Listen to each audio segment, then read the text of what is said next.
Hi, friends. How's your brain doing today? So, here is a short little tutorial on how to get your brain to do what you want it to do when it's not doing what you want it to do. Easier said than done. Just trying to think our way through a different kind of brain doesn't always work, especially in the middle of the night when we get woken up by all the fears and anxieties that have been held in check by daily activities and routines that the frontal lobe uses to kind of keep things locked down, right? Then at night, guess what? The flying monkeys come out and we go back to our reptilian primal brain because that's when the brain wants to heal. Right. And so how does it heal? It heals by trying to find a different story or to make sense of the scary stories maybe happening in our life.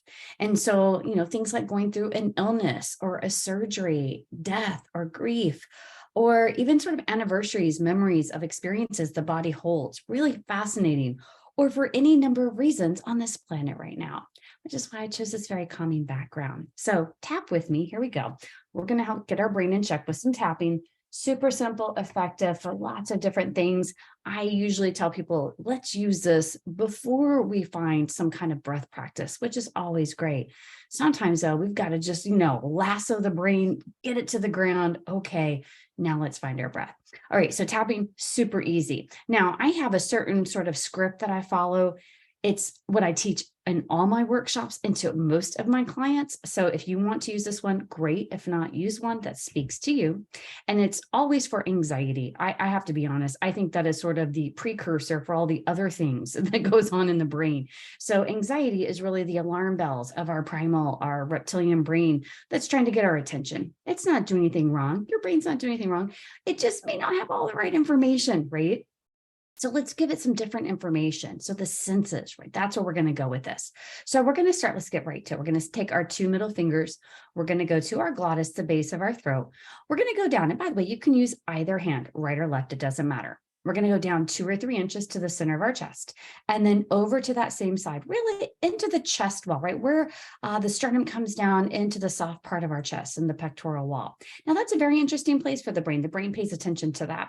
So notice I'm kind of rubbing on that area and you could do both of those, right? That's a great energy line, by the way, from Chinese energy medicine for the kidneys, which, oh yeah, they would be a part of processing fear with the adrenal sitting right on top of them, right? HPA stress response. So you can already see how the science is here. And the script goes like this. This is the activation point. Even though I have this anxiety, I still deeply and completely love myself. Even though I have this anxiety, I still deeply and completely love myself. Notice we're acknowledging what is happening and also that it is not a permanent state of being. Let's go to the top of the head, a really great energetic point. Just 2 fingers very lightly. Even though I have this anxiety, I still deeply and completely love myself. Even though I have this anxiety, I still deeply and completely love myself. Now we go all around the eyes, right? Here's some sensory input that's different. Eyes are very important for protecting our survival, right? So if something's tapping around our eye socket, the brain goes, we should pay attention to that. Even though I have this anxiety, I still deeply and completely love myself. Outer eyebrow point.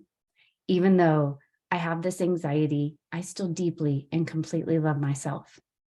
Under eye. Even though I have this anxiety, I still deeply and completely love myself. Under nose. Even though I have this anxiety, I still deeply and completely love myself. Chin.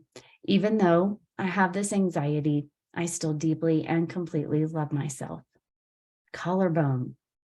Even though I have this anxiety, I still deeply and completely love myself. This is the weird one underneath the arm, armpit 4 inches. Even though I have this anxiety, I still deeply and completely love myself. Now we go to what's called the gamut. I usually like to bookend them together, put all the sensory stacking information right away. So we're going to karate chop the side of the hand. Now you can also tap here between the ring and the pinky finger. Either way is fine. Now here we're going to hold our head steady and look down and to the right. And then hold our head steady and look down and to the left. And you can hold that longer if you want, up to 30 seconds. I'm just showing you pretty quickly. Holding your head steady, sweeping your eyes smoothly, which is a little challenging in a circle. And it doesn't matter which way, because you guessed it, we're going to slowly go the other way. And then we're going to hum happy birthday. Then we're going to count 1, 2, 3, 4, 5. Hum again.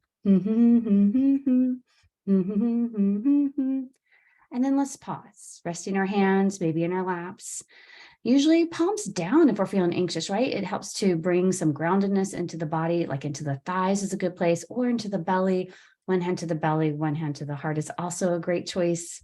Just noticing, eyes can be open or closed, noticing your breath, noticing if the experience of anxiety or whatever you're tapping for has diminished to some degree.